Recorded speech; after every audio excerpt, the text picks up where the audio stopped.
மத்தியில் பாஜக தனி பெரும்பான்மையுடன் ஆட்சி அமைக்காமல் போனதற்கு திமுகவும் தமிழ்நாடும் தான் காரணம் என்பதால் தமிழ்நாட்டை தொடர்ந்து மத்திய அரசு புறக்கணித்து வருகிறது என அமைச்சர் மா சுப்பிரமணியன் கூறியுள்ளார். சென்னை செம்மஞ்சேரி சுனாமி குடியிருப்பு பகுதியில் சென்னை தெற்கு மாவட்டம் திமுக சார்பில் மத்திய அரசை கண்டித்து பொதுக்கூட்டம் நடைபெற்றது. சோழிங்கநல்லூர் சட்டமன்ற உறுப்பினர் அரவிந்த் ரமேஷ் தலைமையில் நடைபெற்ற பொதுக்கூட்டத்தில் கலந்து கொண்டு உரையாற்றிய அமைச்சர் மா சுப்பிரமணியன், இன்னுயிர் காப்போம் திட்டத்தின் மூலம் 1 லட்சம் ரூபாய் வழங்கப்பட்ட நிலையில் தற்போது 2 லட்சம் ரூபாய் வழங்கப்படுகிறது என்று தெரிவித்தார்.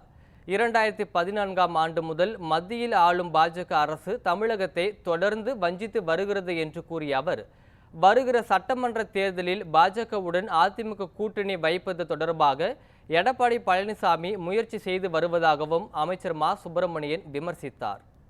2014 2022 வரைக்கும் 62.3 லட்சம் கோடி நேரடி வரியாக இன்றைக்கு ஒன்றிய அரசுக்கு தந்திருக்கிறார்கள். ஆனால் இந்த நிதிநிலை அறிக்கையில் எவ்வளவு அவங்க மாநிலங்களுக்கு ஒன்றிய அரசு பகிர்ந்து தந்திருக்கணும் சொன்னா 14 லட்சம் கோடி பகிர்ந்து தந்திருக்கணும். 14 லட்சம் கோடி பகிர்ந்து தந்திருக்கணும் சொன்னா பெரிய மாநிலங்களுக்கு இவ்வளோ, சின்ன மாநிலத்துக்கு இவ்வளோன்னு பங்கிட்டு கொடுத்துருக்கணும். நம்ம தமிழ்நாட்டுக்கு எவ்வளவு பங்கிட்டு கொடுத்துருக்காங்கன்னா வெறும் 58,000 கோடி. தமிழ்நாட்டிற்கு 18 லட்சம் கோடி நிதி பகிர்வில் நமக்கு தந்திருக்கிற தொகை வெறும் 58,000 கோடி. நமக்கு 58,000 கோடியை கொடுத்துட்டு உத்தரப்பிரதேசம் நம்மளை விட குறைவான வருமானத்தை தருகிற, குறைவான வரி வருவாயை தருகிற ஒரு மாநிலம், அந்த மாநிலத்துக்கு எவ்வளவு கொடுத்திருக்காங்கன்னா 2,55,000 கோடி கொடுத்திருக்காங்க. நமக்கு 58,000 கோடி, உத்தரப்பிரதேசத்துக்கு 2,55,000 கோடி.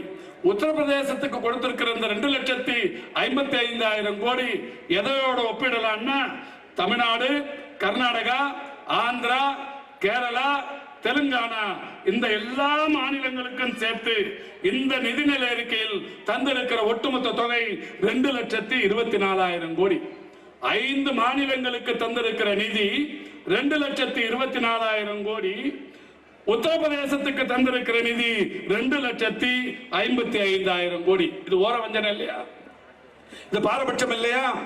தென்னகத்தை வஞ்சிக்கும் தென் இந்தியாவை வஞ்சிக்கிற ஒரு வழி இல்லையா? அது 2,24,000 கோடி 5 மாநிலத்துக்கு, ஒரு மாநிலத்துக்கு மட்டுமே 2,55,000 கோடியை இன்னைக்கு ஒன்றிய அரசு தந்திருக்கிறது.